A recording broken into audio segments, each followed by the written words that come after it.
welcome to this issue of Staffing Monthly. And I am really, really excited to have this particular guest with me. This is somebody that I've only just met to get to know more recently, but it turns out our paths have crossed years ago.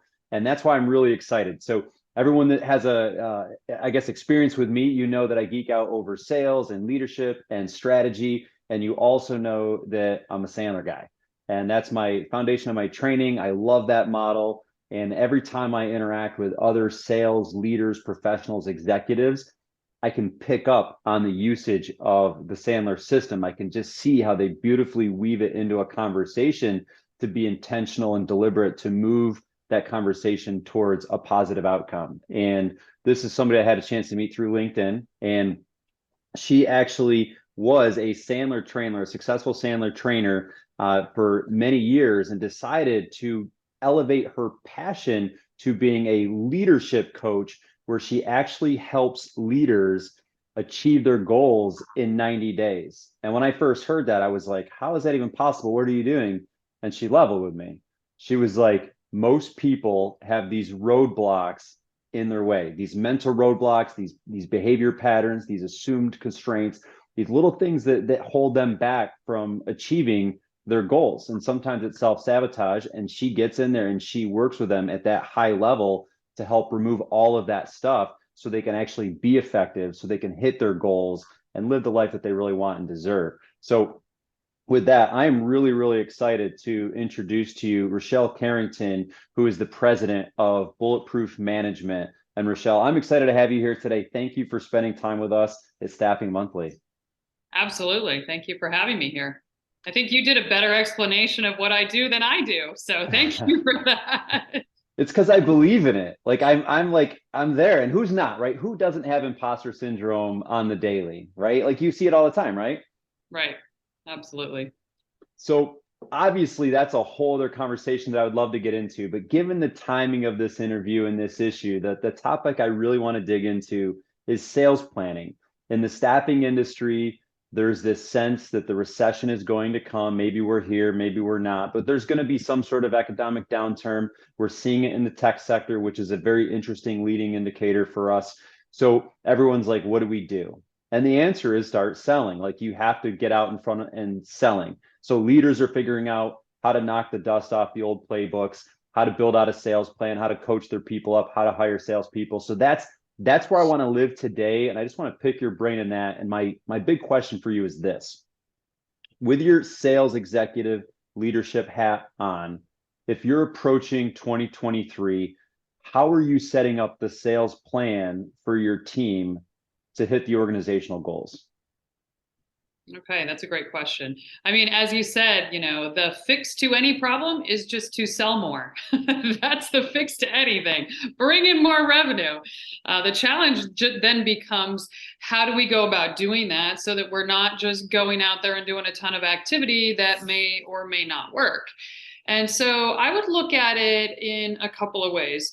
The first thing from a strategy standpoint is not just understanding what your goal is. Everybody knows that part of it. How much revenue do I want to sell? But we've got to go a lot deeper than that in order to make sure that we're going after the right types of prospects, that we understand how to find them. And then that tells us what sort of prospecting techniques and tactics we need to use. So the way that I always guide my clients is you want to start off with a sales template. And that sales template is going to be thinking about your ideal client in three different ways. The first way is, who are your squirrels, which are your small clients? Who are your deer? And then who are your elephants? And you want to have every single salesperson on your staff go through this practice, and then they need to update it, I would say, twice a year. Update it in the middle of the year and then look at it again at the very end of the year. And it's going to be different for everyone, potentially. But when you divide your ideal prospects into squirrel, deer, and elephant, then you're looking at a few different things. Number one, what is the size of revenue or the amount of revenue that each particular prospect brings in? A squirrel obviously is going to be worth less than a deer or an elephant would be. Then you want to take a look at who are the decision makers with each of those types of prospects.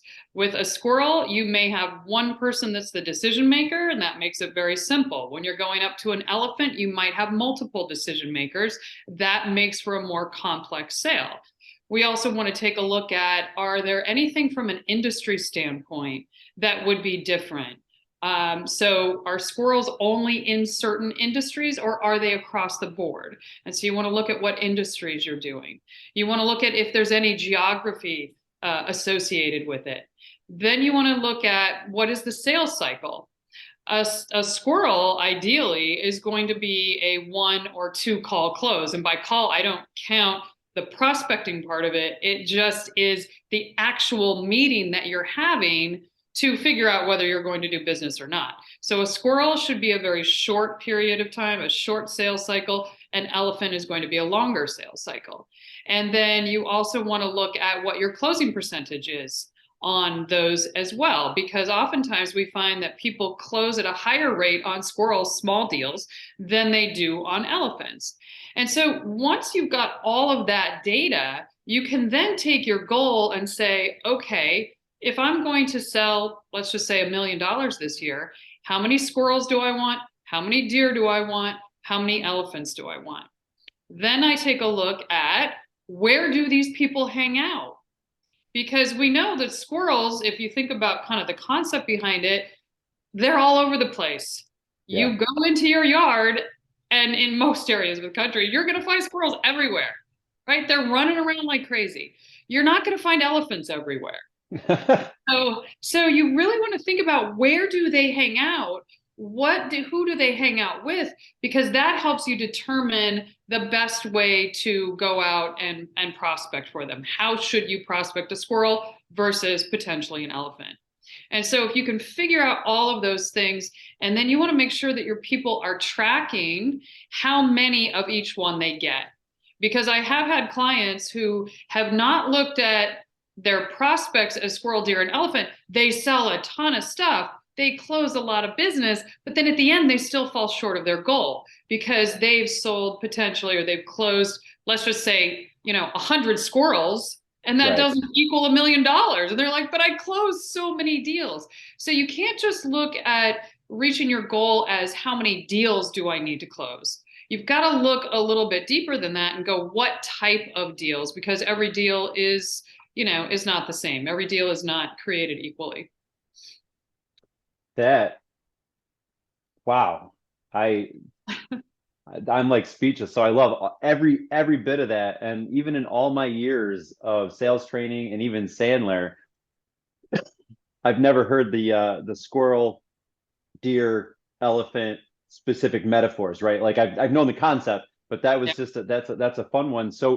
But so I like the fact that you laid out where they hang out and the sales cycle. I love that you laid out the tracking of it, because I'm a data guy and I track process yields, and like, because that way you can focus on, where do you need to improve in the process. If their closing rate dips, maybe there's something they're saying in the sales meeting, or maybe there's a market pressure that's changing your pricing strategy, or should. So, but I love the fact that you're saying, look at that by the types of customers you're bringing in, because sales cycles are longer, process yield is going to be different. So I love that. So, but I got a question around this. So you say, because they're different targets and they have different geographies and different sales cycles, how would you advise your typical salesperson to maybe change those prospecting activities, the calls, the emails, that kind of stuff, the traditional prospecting activities for a squirrel versus a deer or an elephant? How does that change?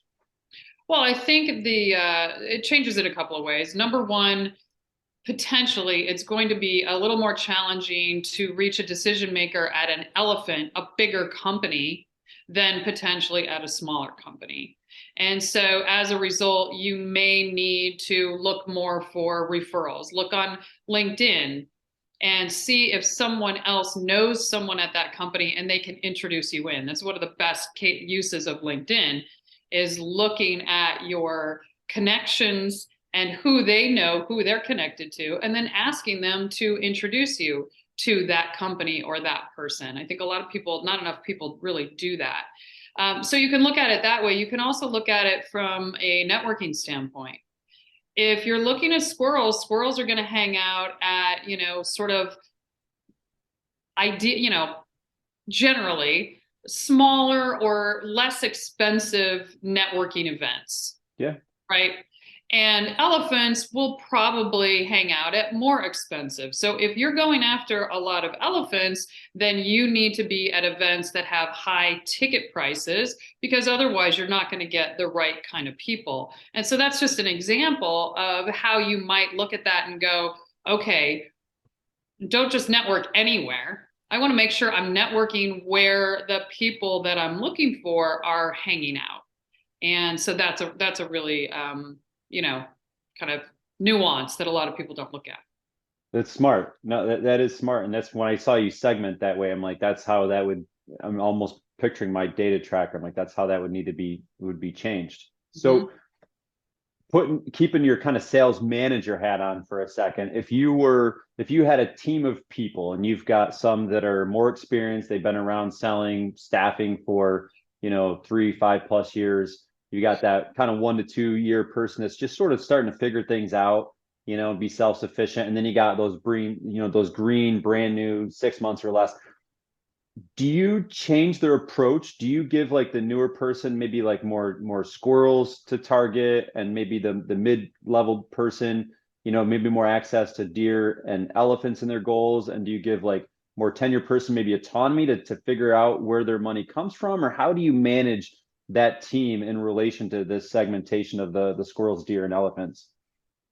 Well, I think that everyone should have really all three that they're going after. What will happen though is if you've got someone who's very new, who's very green, they're probably going to need to make up more of their sales in squirrels than they will in deer or elephant. And even if you've been selling for a long period of time, if you put all your money into the elephants and you just say, well, I'll just sell, let's just say 5 elephants will equal $1 million. The challenge with that is that now you're putting all your eggs in one basket. We know how that doesn't work. We all know that Yeah. concept. Yeah. You don't just invest in one stock, right? Right. You have it in numerous. And also elephants, generally the sales cycle is longer. And so if you've got, let's just say, a 6 month sales cycle or a 3 month sales cycle on an elephant, but you don't find that elephant until October or You're June, done. you're Yeah. finished. And so, the other key piece of it is as you figure out, a sales cycle on a squirrel is, let's just say, 1 month, and an elephant or a deer is 3 and an elephant is 6, just to give, general Sure. numbers. I've got to figure out, I better get that elephant early in the year so that I can get the full revenue. Because the other piece of this is, depending on how people are paying you, if you get a deal in October, but they haven't paid you the entire thing and it goes into the following year, yes, you got that elephant or you got that deer, but you don't get full payment. And so I always like to look at, ideally, I want to get, my elephants from one at this point, one by February, and, 2 more by June, and I'm just making up dates, Sure. but you can kind of see you want to have an idea of when you need them in order to get the full revenue into this particular year. And the squirrels, as you get, older and are in selling for a lot longer, the squirrels, a lot of times you don't really have to prospect for that much Yeah. because they just tend to come to you. When you're, younger in the market and you don't have those networking databases, you don't have the referral network that you have as you've been in a business for a longer period of time, you got to search for everything. Yeah. But as you get more, kind of in the industry, you'll have a lot of squirrels come to you. And so that's really where you also want to watch, if you are more seasoned, that you're not just going after the squirrels and leaving the others alone. Because the squirrels are that just becomes a lot more work. You could sell $1 million worth of squirrels, but wow, do you A have lot to, of work. you gotta have A a lot of lot of work. meetings, a lot of Yes. prospecting and a lot of meetings. A lot of follow-up too, because they're Yeah, squirrely. Yeah. exactly.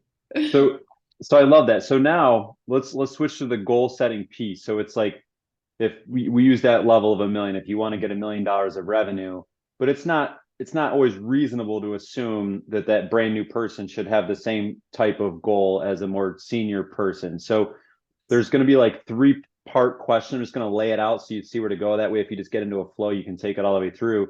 How do you align organizational goals of revenue to that of the sales team? And then how do you actually segment like the salesperson's goals to like based on seniority or tenure or performance or whatever, right? And then the last piece is like how do you really hold them accountable to hitting those goals? Okay, that's a lot of questions. I know. I Um, There's a well, flow there though. There's a flow. Like it's yes, linear in a sense. yes, it all makes sense. It's all very rational. It all makes sense. So, in terms of taking the organizational goals down to the sales goals or the individual goals, it's funny because the way that most people do it is they take whatever the number is that the person did last year, and then they just increase it by whatever the increase of the organization is going to be, right? Everybody Maddening. gets a 20% increase because we want 20% more sales. So maddening. It's easier. It's much easier to do it that way. For the managers. Percent on top of, for managers, yes, Yeah. yes. Um, Oh, and the other way is that people say they ask their sales team to forecast for the coming year, and then they just throw a percentage on top of that. That's not necessarily great either because we're still in sales every day. right. You're going to make that number lower because they're Right. just add Yeah. something on top of it. Yeah, exactly right. They're salespeople. They're savvy. They understand money. Yeah, absolutely. They're onto it. Yeah. Even the younger ones, even the ones that haven't been selling that long, have figured out or kind of been told. So I think the best thing, number one, is for salespeople to create their own goals first, and you do that by figuring out, depending on how you're paid, what do I want to make, and what would I have to do in order to make that much? And then have a conversation. I would get all of those goals from the sales team first and see where all of that comes in. You're also going to be able to tell the people that really think, I'm going to work really hard this year and I'm going to increase. And those who are sort of like, yeah, kind of Yeah. going to do a couple percentages above and I can do the same old thing. That can tell you a lot about what's going on with that salesperson and, whether they're motivated to do what they need to do or not. So I would start there. It also makes it, then it's like, how do we align whatever that salesperson said with what the organization needs? And you've got to look at a lot of different things from a management standpoint. You've got to look at, are there additional sales? Are there ways that the salesperson can get more business from existing customers? Do you pay different commissions based on new or existing? That makes a difference in there as well. So there's a lot that has to go into it. It's not a real simple formula, I don't think. But Right. I do think that it's important to have the salespeople tell you first, how much money do you want to make? I want to make $100,000. Okay, what do you need to sell given what you know about your commission plan? What do you need to sell? How much do you need to sell? What is your plan? Squirrel, deer, elephant. And then the manager can help look at that and go, look, you've got 3 clients that you're only selling, a little bit to. If you expanded that, just with 3 existing clients, you expand that by 20% on each one, we now are at a higher number. And now the salesperson's going, well, that's pretty easy to do. I mean, it's an Yeah. existing client. I already have a relationship with them. Those are some of the easiest ones to grow. And so you could start to tick up these goals with the salespeople in tandem with them. It takes more work, but that is much better than just handing down a goal of $1 million to someone. And then it's like, you figure out how you're going to go do this. Yeah. you know That's divisive that way. yeah. So you just sparked 3 more questions. I'm not going to give them to you rapid fire this time, but you did an amazing job this last time with that. So the next one is kind of the same thing, but for the organization and the salesperson. Let's just say that we go through that alignment exercise, which I agree with your approach. I like that sort of data centric and actually looking at the performance to set a goal versus arbitrary numbers. But let's say you do that and the sales team comes up and they say, hey, we think that we can generate $10 million. Like that's our number. And the sales manager is like, we need 12. How do you bridge that gap? Do you try to coax an extra $2 million out of all the salespeople that are on your team? Do you try to get more salespeople on the team and increase the investment in sales to go get that $2 million? Like, what's your approach there if there's a gap between what the salespeople believe they can do and what the organization feels they need? Yeah, that's a really smart question because that will potentially happen quite a bit where there is going to be a gap. But the first thing is if I understand as the manager, if I understand how they came up with these numbers and where each salesperson thinks that business is going to come from, existing, new, etc., I can also go back in and say, where can we get more? I'm first going to look for existing business that we can increase. How do we get more market share? Because that's the easiest way. Can I make up that $2 million in existing business that my salespeople haven't considered for whatever reason? And so I'm going to look at that first and see how much I can make up with that, because those are easy wins and those are usually pretty fast wins as well. And the faster salespeople win in the year, the more confident they That's feel. it. Just human behavior. We feel better when we get some good stuff. And, the more they can continue to win and upsell people as well. So I would look at that. And then generally, I'm going to look at the people who close the best. And I'm going to have them, my top performers are the ones that I would probably give some of that extra revenue, because if I can spread it out across everybody and just divide the 2 million by whatever 10 people, but I've got to look at skill set. That's risky. Yeah, that's risky. Yeah, it's way too risky. I've got to look at skill set and someone who is highly motivated, highly actionable, because you can be motivated but not take action. Truth. I want it. I just never do what it takes to get there. So I need someone highly motivated, highly actionable, high closing percentage on the types of, the ways that we need the business to come in. Right. So the other piece is if I want that extra $2 million to potentially come from existing clients, then I got to see who's got the great client base. If I wanted to come from new business, now I got a prospecting thing and I've got to give it to people who are great prospectors and then also can close. Because if I want it coming out of new business and I give it to people who are reluctant, resistant, etc., to prospect new business, that's going to be really, really hard. Smart. And I'm probably not going to come up with those numbers the way that I should. That's really smart. I love that, because if you need to come up with a business, you have to identify where it comes from, right? That's in sales leadership. That's 101 is like, okay, we need this much money. Where does it come from? And then you're actually going to almost pick your shots as to who has the best chance of actually producing it, whether it's existing business, new business, and then play to the strength. I love that. It's a great segue to question 3, but I got to ask question 2 first. Okay. So on the employee side, let's say because I love starting with how much money do you want to make and then teach people how to make money. That is for anyone listening, that is one of the best things that you can do for your organization is teach your salespeople how to make money, right? If they understand how to make money, they will go make money, right? But on that side of it, you've had those salespeople that you're like, how much do you want to make? And the number they give you is not realistic to the opportunity that you have for them, right? Some people have high income opportunities because they sell something with massive margins. Other people sell commodities, right? And they make less. So sometimes it's hard or impossible to make a certain level of income selling a certain product or service. So if you had a salesperson come to you and they're like, I want to make $500,000, and you knew that like maybe only 200,000 or 250,000 was realistic, how do you approach that situation with that person? Because that also comes up in the how to make money conversation. Right. I think that, a lot of times if the opportunity is only, let's just say 250 and they want to make 500, a lot of times people will say they want to make 500, but they really don't. It just sounds like a great number.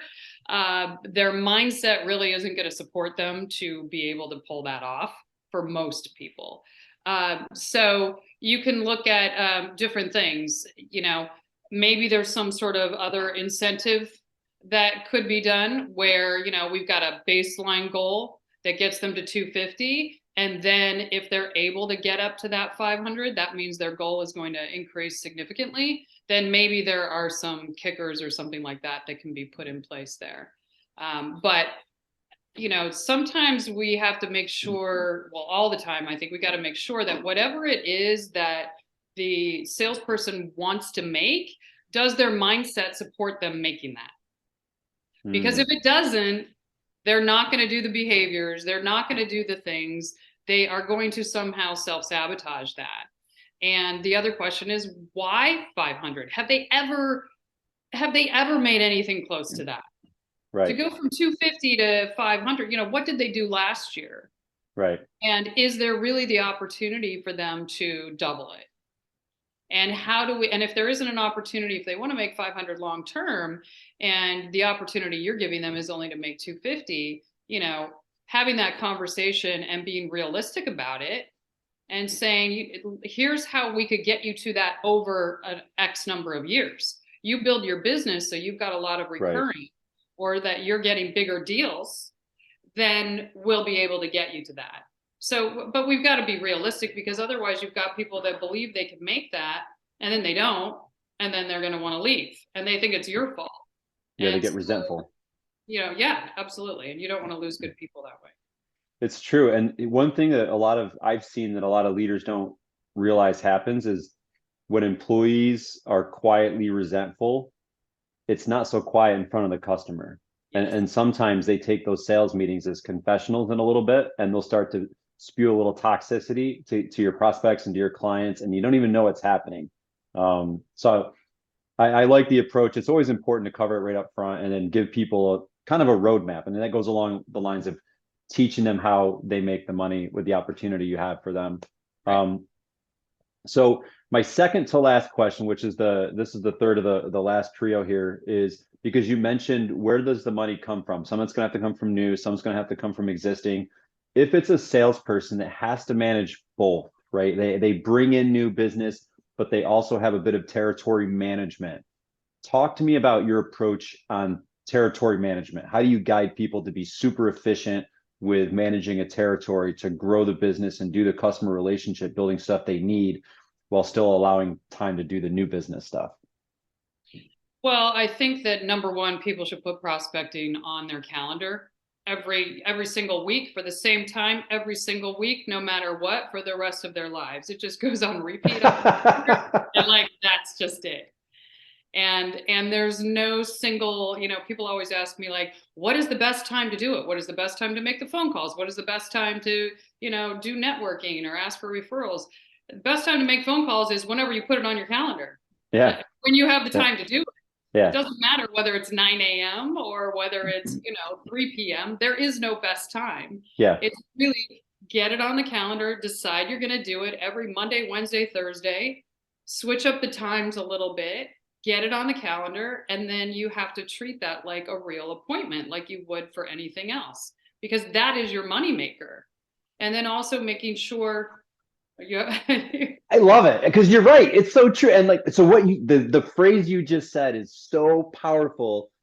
People will put it on their calendar for prospecting, but they don't take it seriously. But if it was a sales meeting, they would prepare, they would show up, they'd be present, they'd be on, they'd be hitting it, right? But if it's prospecting, they treat it like a second class activity, and they don't do it. A lot of times they'll defer it and they'll say, oh, I can do this paperwork here. I don't need to do that. I'll do prospecting later.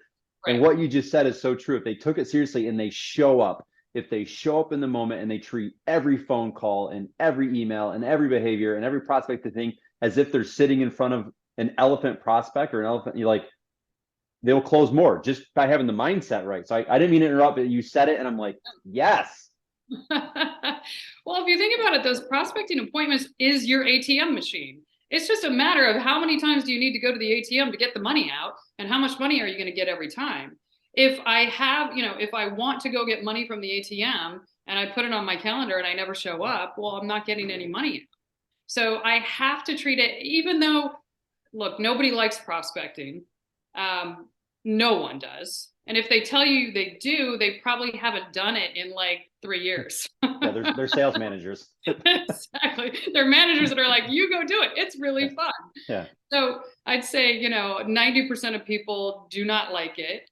Another 5% probably lie and say they like it, and maybe 5% actually do. But you don't have to like it in order to do it. Don't wait for, oh, I feel like doing it. It's like going to the gym. You go to Yeah. the gym because you want to have the body that you want. You don't do it because you feel like it. And Yeah. so prospecting really has to be the exact same way.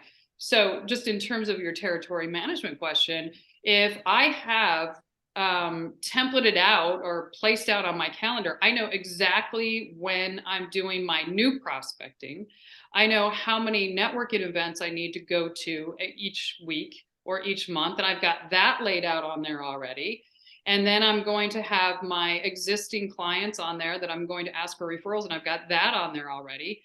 Then the other piece that I want to look at in terms of getting, existing business to get more out of them, more market share. What I usually tell people to do is you just create a very simple spreadsheet, simple Excel. You've got all your clients down one side, you've got all of your services up at the top, and you check what each client is doing, and you put an X in the ones that just are not, that particular client would not purchase that particular type of service. Okay. And you're going to have openings, you're going to have open boxes.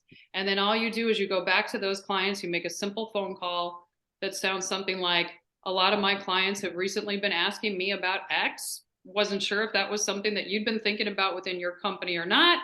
Is that something we should talk about? And they're either going to say yes or no. And if they say no, you're like, okay, no problem, right? You just move on. If they say yes, a lot of times what happens is the clients that you originally get, they don't remember that you do a lot of different things. They only remember you for the one thing that they bought from you. And Yeah. so if you've got multiple services, I guarantee you they haven't thought of it. And if they need it, since they haven't thought that you or realized you do it, they're going someplace else to find it. And then you Yeah. find out after the fact and you're like, wait a second, we do that. So Yeah. don't let that happen. That then creates, every client of yours is a prospect of somebody else's. So make sure you keep those close, and you're spending enough time with your existing people, that you're able to continue those relationships. So it's really just figuring out what percentage do I need of new business and existing business, and therefore that's going to tell me how much time I need to spend, and that then tells me what I need to put on my calendar. I I love that, and I loved your how you just flowed right into the call to an existing client to introduce a new product or service because we've all been there and we've all had the process or the existing client say, "Oh, I didn't know that you did that," and it's like Right. if you're the salesperson in that situation, you have nobody to blame but yourself, right? Yes. So I love that you're building that approach in. So last question I have, and this is a multiple choice. You can answer either one. This is your choice, right? I'm just having people love this side that I'm like unscripted, but this is in my mind. Okay. Either A, tell me one of the biggest objections that you get in sales and how you overcome it, Okay. right? So like just deal that, or B, tell me if you were hiring a brand new salesperson today, what is the number one piece of advice that you would give them? So one of those questions to be answered. Okay. The number one piece of advice that I would offer a brand new salesperson, Yeah. I would say work on your mindset. So all of the behaviors and the techniques and everything are crucial. But if you don't have a supportive mindset, and there's a lot of different ways to work on it, there's a million YouTube videos, there's so many great books out there. But make sure that your mindset is supporting your behaviors and the techniques that you're going to use, because you could have an amazing salesperson that knows all, just knows how to do everything, knows how to prospect, knows how to close, but their mindset says you're making too much money, you don't really, don't be Mm. greedy, you shouldn't ask an existing client for more because then they're going to feel weird, or if I don't have a already amazing relationship with a client for years and years and years, I can't ask for a referral. I mean, all of those things are going to really limit. So listen to what you say in your head, what your self-talk is.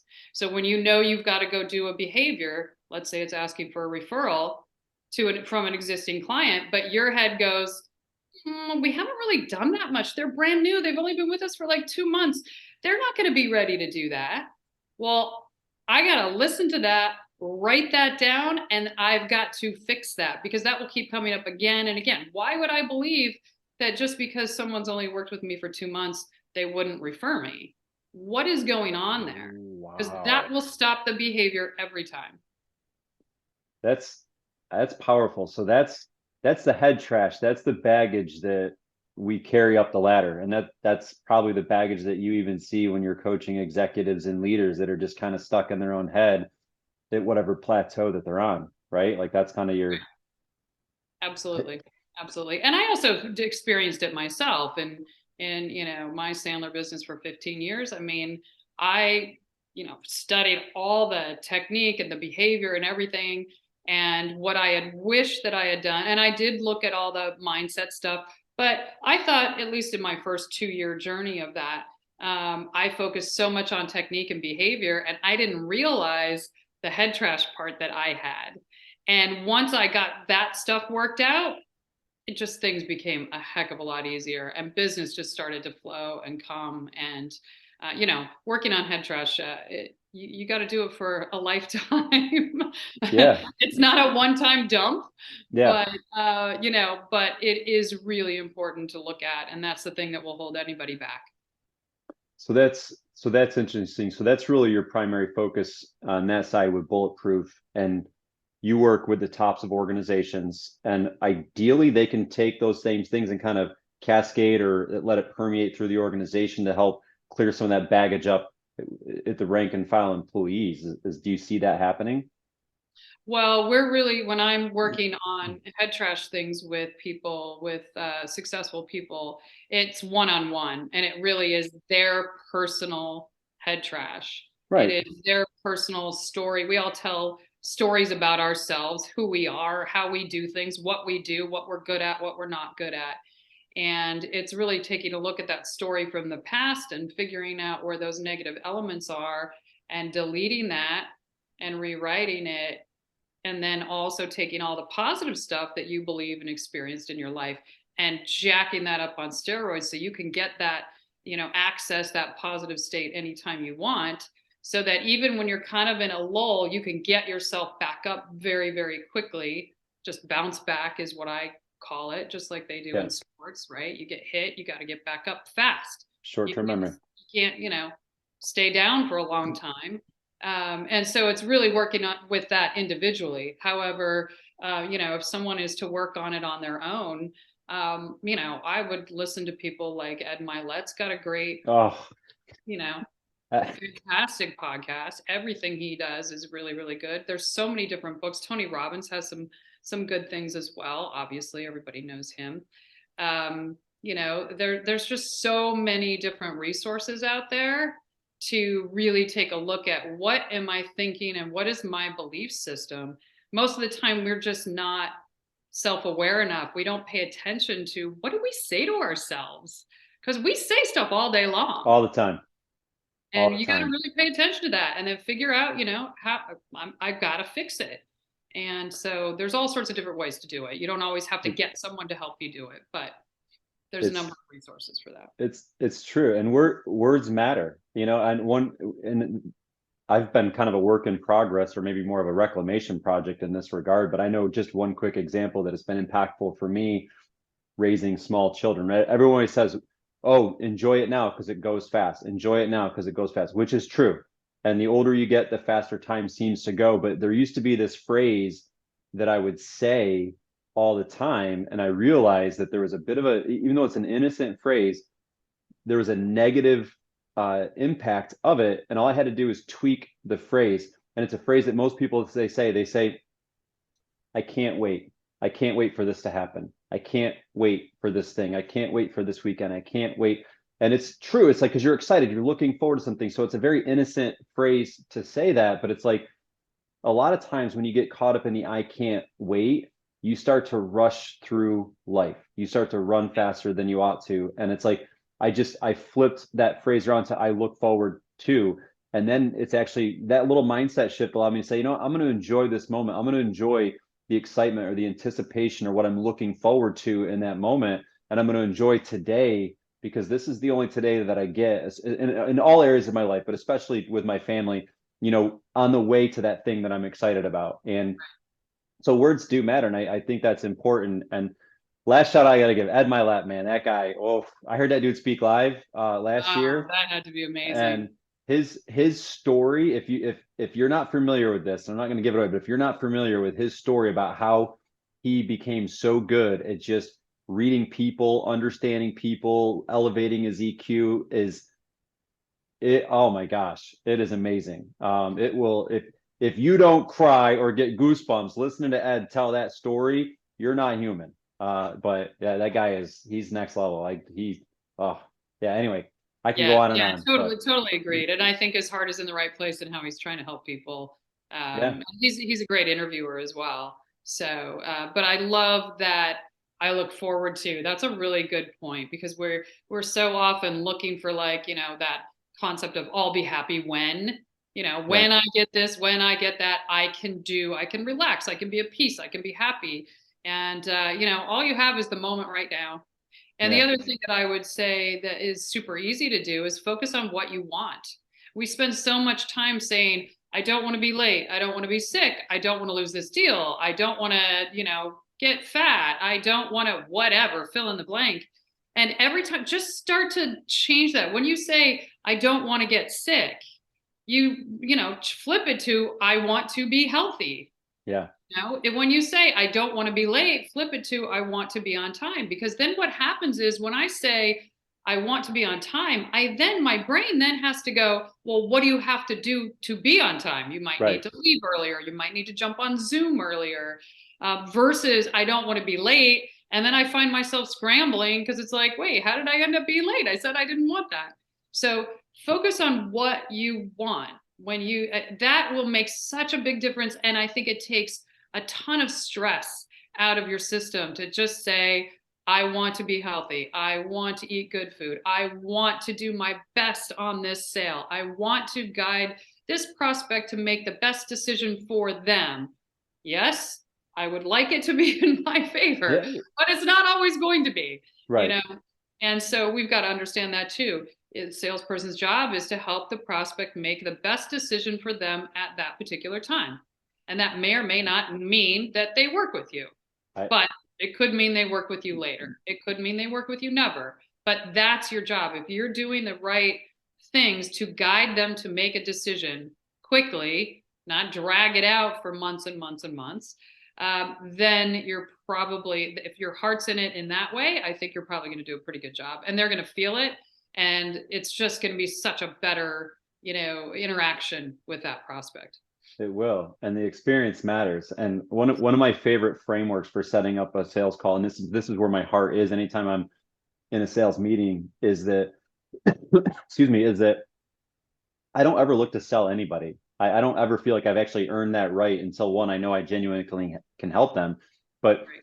I will tell people, I'm not going to sell you anything. Even if I'm in a sales meeting and I'm like, we're right there and they've expressed they want to buy, I will say, I'm not here. I don't intend to sell you anything. And I'm setting up a segue I want to share about words. I was like, you'll have ample opportunity to buy if you feel it's the right choice. I'm only going to give you all of the information that I feel that you need to make an educated purchasing decision. My hope is that when you do arrive at that decision that you think of me. And it's very intentional because that's true. I want to educate them because I know if I educate them properly and then they choose to do business with me, they're going to be more vested in that relationship and they're not going to feel like they were sold. They're going to feel like they bought. And Right. people love to buy. Nobody likes to be sold, Right. right? So I love that framework. But going back to words and something, I'm gonna. This just happened to me this week. It's like I swear, like the adventures of parenting. But that kid accidents happen, kids do things, right? And as parents, you gotta go through that cycle of like joy and pain, right? And parenting and discipline. And my son, something happened and he goes, I didn't mean for that to happen, I didn't intend for that to happen. And I was like, and I heard him say this happened a few times throughout the week, and I was like, I heard that excuse coming up. I'm like, okay, this is his self-talk, this is what he's saying when he feels like he's done something wrong. And I'm like, I want to teach him about words and how they matter. And I'm like, let me share with you something. I know that you didn't intend for that to happen because you're a good human being, right? You didn't intend for that to happen. But what I'm worried about is you didn't intend for it not to, right?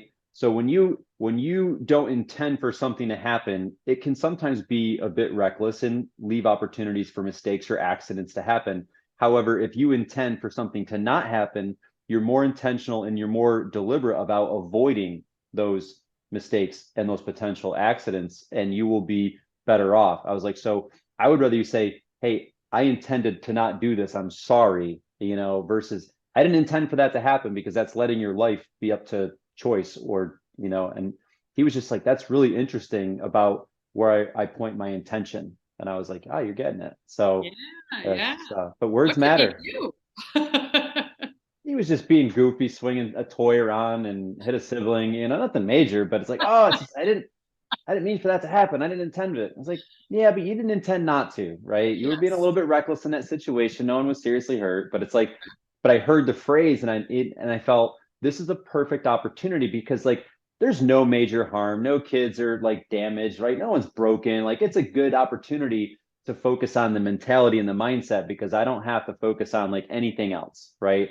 And those are sometimes the best gains that we can give our children. Yeah, So, that's great. uh, That's great. Good so dad. I just try. I'm just out here doing the best I can. That's all we all do. Yeah, We're that's all it. just doing the best we can with what we've got. Yeah, my kids make it easy for me though. I'm blessed by my wife and kids. They're amazing. Um, well, Rochelle, thank you so much for taking this time and spending with us. I know that there's going to be another conversation focused more on the mindset piece and removing those things down the road. So, be aware that that call is coming to have that conversation. Because I think that's important. I think there's a lot of leaders that could be performing better if they could actually get that head trash under control. But thank you for actually digging into the sales side. It's really important right now. I've talked to a lot of sales leaders and they are just trying to get their head around the best way to approach this year because it's a bit of a different year than other years where they had to figure out sales planning. So I appreciate the squirrel, deer, and elephant. That's an amazing metaphor. I love that, and all the guidance along the way. So thank you for being here. Absolutely appreciate it. Thank you so much.